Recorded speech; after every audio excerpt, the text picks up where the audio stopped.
जय हिंद दोस्तों। देखिए, जितने भी कैंडिडेट यहाँ पर 10th पास यानी 10वीं पास है, तो आप सभी कैंडिडेट के लिए दोस्तों एक नई भर्ती का नोटिफिकेशन जारी कर दिया गया है। अगर दोस्तों आप 10वीं पास है यानी 10th पास है और एक सरकारी नौकरी की तैयारी कर रहे हैं यानी गवर्नमेंट जॉब की तैयारी कर रहे हैं, तो आप सभी कैंडिडेट के लिए एक नई भर्ती का नोटिफिकेशन जारी कर दिया गया है। दोस्तों ये एक ऐसी वैकेंसी रहने वाली है, मतलब अच्छे खासे डिपार्टमेंट में ऑफिस वाला दोस्तों ये नौकरी रहने वाला है। और ये जो वैकेंसी निकाला गया है दोस्तों बिना एग्जाम के, मतलब इस भर्ती के अंदर किसी प्रकार का रिटन एग्जाम भी नहीं होने वाला है। दोस्तों काफी सारे स्टूडेंट होते हैं, ऐसे होते हैं कि जो देखिए 10वीं और 12वीं के आगे पढ़ाई नहीं कर सकते हैं, क्योंकि जैसे घर का स्थिति भी कुछ यानी खराब हो सकता है, या फिर दोस्तों आर्थिक स्थिति भी खराब हो सकती है, मतलब आगे पढ़ाई करने के लिए पैसे नहीं होते हैं, मतलब मतलब कह सकते हैं कि मतलब उनके माँ बाप जो उन्हें पढ़ा नहीं सकते, मतलब इतनी गरीब स्थिति काफी सारे स्टूडेंट हैं जिनकी ऐसी स्थिति होती है। ऐसी स्थिति से दोस्तों हम भी गुजरे हुए हैं, इसलिए दोस्तों हम वो सब जानते हैं जो स्थिति आपके सामने अब गुजर रही होगी। क्योंकि दोस्तों हम भी जब बेरोजगार थे, ठीक है, तो उस समय हम भी ऐसे ही मतलब यानी क्या बताएं आपको दोस्तों कि कुछ समझ में नहीं आता था कि क्या करना है क्या नहीं करना है, ठीक है। तो उसी प्रकार अभी जो सिचुएशन आपके साथ गुजर रही है ना, वो भली बात ही जानता हूं, ठीक है। तो दोस्तों ऐसी काफी वैकेंसी आती रहती है जिनमें किसी प्रकार का रिटन एग्जाम नहीं होता है, और वो 10वीं और 12वीं बेस पर वैकेंसी होती है। जैसे जीडीएस का वैकेंसी हो गया, ठीक है, जैसे रेलवे में संविदा आधार पर वैकेंसी हो गया, पशुपालन विभाग में दोस्तों एनिमल अटेंडेंस का वैकेंसी होगा, तो काफी वैकेंसी आती रहती है। आज जो हम वैकेंसी बताने वाले हैं दोस्तों, ये वैकेंसी रहने वाली है समाज कल्याण विभाग नया भर्ती 2026 जारी, मतलब समाज कल्याण विभाग की तरफ से दोस्तों ये भर्ती का नोटिफिकेशन जारी किया गया है, जिसमें आपको अप्लाई कैसे करना है, एग्जाम नहीं होगा तो चयन प्रक्रिया कैसे होगा, इसमें सैलरी क्या होती है, इसमें एज क्राइटेरिया क्या होती है, क्वालिफिकेशन क्या है, फीस क्या लगती है, ए टू जेड जानकारी दोस्तों हम इस वीडियो के माध्यम से आपको देने वाले हैं। बस आपको चैनल को सब्सक्राइब करके बेल आइकन को प्रेस करना है और वीडियो को स्टार्टिंग से अंत तक देखना है, ठीक है, ताकि आपको ए टू जेड जानकारी मिल सके और आपका कोई भी डाउट नहीं रहे। आगे भर्तियों को जानने के लिए चैनल को सब्सक्राइब करके बेल आइकन को प्रेस कर लेना, ताकि दोस्तों आप हमारे चैनल से जुड़ जाएंगे और आपको डिटेल्स इंफॉर्मेशन मिल जाएगी। जैसा कि देख सकते हैं, समाज कल्याण विभाग नया भर्ती 2026 जारी, चिकित्सा स्वास्थ्य एवं परिवार कल्याण विभाग की तरफ से दोस्तों भर्ती निकाली गई है, मतलब समाज कल्याण विभाग में दोस्तों भर्ती निकला है। एक दोस्तों बढ़िया वैकेंसी हम इसे कह सकते हैं। देखिए इसमें दोस्तों जो अप्लाई डेट के अगर मैं बारे में बात करूं तो ऑलरेडी दोस्तों भर्ती का अप्लाई स्टार्ट हो चुका है। भर्ती की लास्ट डेट है 15 मार्च, ठीक है, मतलब आप इस वैकेंसी के अंदर 15 मार्च 2026 तक अप्लाई कर सकते हैं। मतलब यहां पर अभी आपके पास टाइम है, लेकिन दोस्तों आप ये वीडियो जब भी देख पा रहे हैं, ठीक है, तो आपको अप्लाई कर देना है, क्योंकि 15 मार्च ऐसा ये इंतजार नहीं करना है इसका डेट बढ़ेगा तो हम बाद में अप्लाई कर देंगे, नहीं, आपको 15 मार्च जैसे ये वीडियो देख पा रहे हैं आपको अप्लाई कर देना है। इसमें दोस्तों एज क्राइटेरिया है ना, मिनिमम 18 साल है, ठीक है, मतलब इसमें जो एज क्राइटेरिया है मिनिमम 18 साल है और मैक्सिमम 40 साल, मतलब 18 से 40 साल तक के बीच के डेट अप्लाई कर सकते हैं, कोई दिक्कत वाली यहां पर बात नहीं रहने वाली है। और इसमें योग्यता है जो 10th पास है, मतलब 10वीं पास कैंडिडेट अप्लाई कर सकते हैं।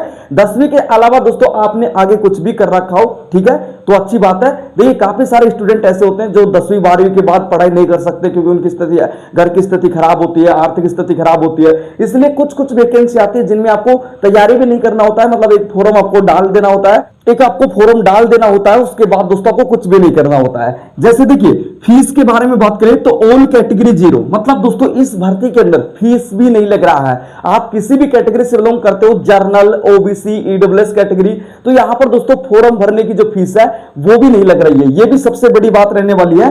नो एग्जाम है दोस्तों, इसमें किसी प्रकार का यहां पर रिटन एग्जाम नहीं हो रहा है, और फॉर्म मोड रहेगा दोस्तों ऑनलाइन। अभी ऑनलाइन आवेदन आपको कहां से करना है, मैं आगे चल के लास्ट में वीडियो के लास्ट में आपको सारा कुछ बताने वाला हूं कि कैसे आपको ऑनलाइन आवेदन करना है, कहां से करना है।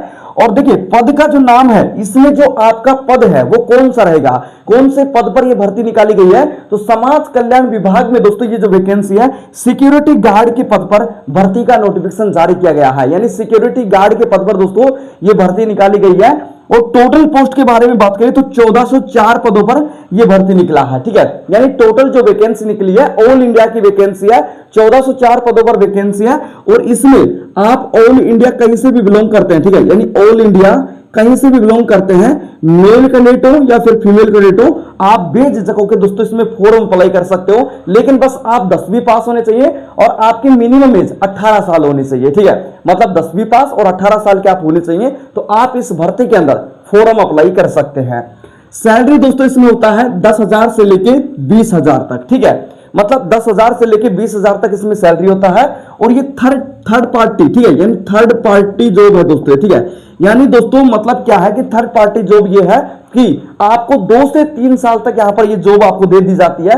उसके बाद आपको एक एक्सपीरियंस सर्टिफिकेट आपको दे दिया जाता है। उसके बाद आप जैसे समाज कल्याण विभाग में कोई भी सिक्योरिटी गार्ड की वैकेंसी है तो सबसे पहले आपको प्राथमिकता मिलती है, ठीक है, क्योंकि आपका पास यानी मतलब क्या रहेगा, थर्ड पार्टी जॉब है तो इसका सर्टिफिकेट रहेगा आपके पास। और ऐसे परमानेंट भी आपको रख लिया जाता है अगर आप टाइम टू टाइम ड्यूटी निभाएंगे तो। अब इसमें चयन प्रक्रिया के बारे में बात करें दोस्तों तो इसमें नो एग्जाम है, मतलब इसमें एग्जाम वगैरह नहीं हो रहा है। तो इसमें जो आपका चयन प्रक्रिया है, जो सिलेक्शन प्रोसेस है, वो मेरिट से चयन होगा। मतलब मेरिट के आधार पर दोस्तों इस भर्ती के अंदर चयन प्रक्रिया रखा गया है, मतलब सिलेक्शन प्रोसेस रखा गया है।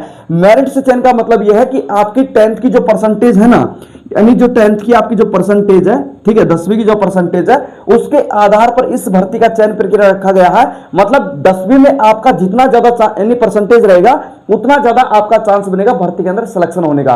तो एक बार दोस्तों आप मुझे कमेंट करके जरूर बताना आपका 10th में कितना परसेंटेज है और आप किस राज्य से बिलोंग करते हैं, आपको रिप्लाई जरूर देंगे, ठीक है। अब बात कर लेते हैं कि आपको अप्लाई कहां से करना है। तो दोस्तों मैं आपकी बात क्लियर कर देता हूं, यह वैकेंसी निकाला गया है उत्तर प्रदेश में, ध्यान से समझ लेना, ठीक है। उत्तर प्रदेश में दोस्तों ये भर्ती निकला है, उत्तर प्रदेश राज्य का वैकेंसी है। लेकिन यहां पर ऑल इंडिया के कैंडिडेट अप्लाई कर सकते हैं। ऐसा नहीं कि भाई उत्तर प्रदेश का वैकेंसी है तो उत्तर प्रदेश के कैंडिडेट अप्लाई करेंगे। आप ऑल इंडिया कहीं से भी बिलोंग करते हैं फॉर्म अप्लाई कर सकते हैं, लेकिन आपका जो जॉब लोकेशन रहेगा वो उत्तर प्रदेश रहेगा। इस भर्ती का जो अप्लाई लिंक है मैं अपने वीडियो के डिस्क्रिप्शन में डाल दिया हूं, जाकर आप अप्लाई कर सकते हैं। और जो भी डाउट है दोस्तों आप हमें इंस्टाग्राम के माध्यम से यानी पूछ सकते हैं, लिंक वीडियो के डिस्क्रिप्शन में दे रखा है, ठीक है। टेलीग्राम का लिंक भी वीडियो के डिस्क्रिप्शन में मिल जाएगा, इंस्टाग्राम का लिंक भी वीडियो के डिस्क्रिप्शन में मिल जाएगा और आपको अप्लाई लिंक भी वीडियो के डिस्क्रिप्शन में मिल जाएगा, ठीक है। आप बोलते नहीं कि सर आप वीडियो अप्लाई लिंक नहीं देते हो, तो ये सारा कुछ मैं अभी नहीं सॉल्यूशन करते जा रहे हैं कि जैसे आप कमेंट करते हैं ना कि भाई सर ये बताइए, तो आपको यानी आपकी हमें सुनना बहुत जरूरी है, तो आपके हम सुनते हैं और आपका जो भी डाउट होता है उसको क्लियर करने की कोशिश करते हैं। तो ये सारी कुछ जानकारी दोस्तों मैंने स्टेप बाय स्टेप इस भर्ती के अंदर आपको दे दिया है। तो इस भर्ती को लेकर आपका किसी भी प्रकार का डाउट होता है तो आप मुझे कमेंट कर सकते हैं बेझिझक होकर, तो मैं आपको रिप्लाई जरूर दूंगा।